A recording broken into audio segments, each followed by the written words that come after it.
বিচার করতে হবে যারা এই গুলির সাথে বাংলাদেশে আমার ভাইদেরকে যে গুলি করে হত্যা করা হলো, শহীদ করা হলো, এর বিচার দিতে হবে। এর বিচার বাংলাদেশে আমার ভাইদেরকে যে গুলি করে হত্যা করা হলো, শহীদ করা হলো, এর বিচার দিতে হবে।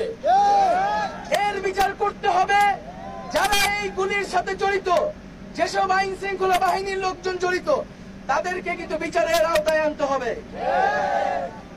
এবং যারা সন্ত্রাসী সংগঠন ছাত্রলীগ যুবলীগের ক্যাডাররা এই হামলায় জড়িত ছিল, তাদের বিরুদ্ধে ব্যবস্থা নিতে হবে।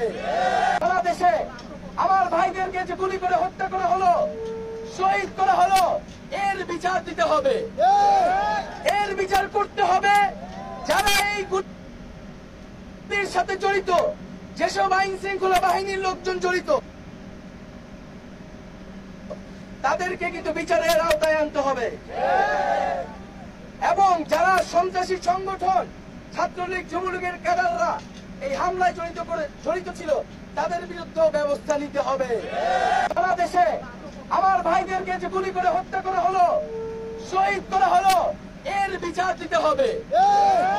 এর বিচার করতে হবে যারা এই গুলির সাথে জড়িত, যেসব আইন শৃঙ্খলা বাহিনীর লোকজন জড়িত, তাদেরকে কিন্তু বিচারের আওতায় আনতে হবে। এবং যারা সন্ত্রাসী সংগঠন ছাত্রলীগ যুবলীগের ক্যাডাররা এই হামলায় জড়িত ছিল, তাদের বিরুদ্ধে ব্যবস্থা নিতে হবে। বাংলাদেশে আমার ভাইদেরকে যে গুলি করে হত্যা করা হলো, শহীদ করা হলো, এর বিচার দিতে হবে।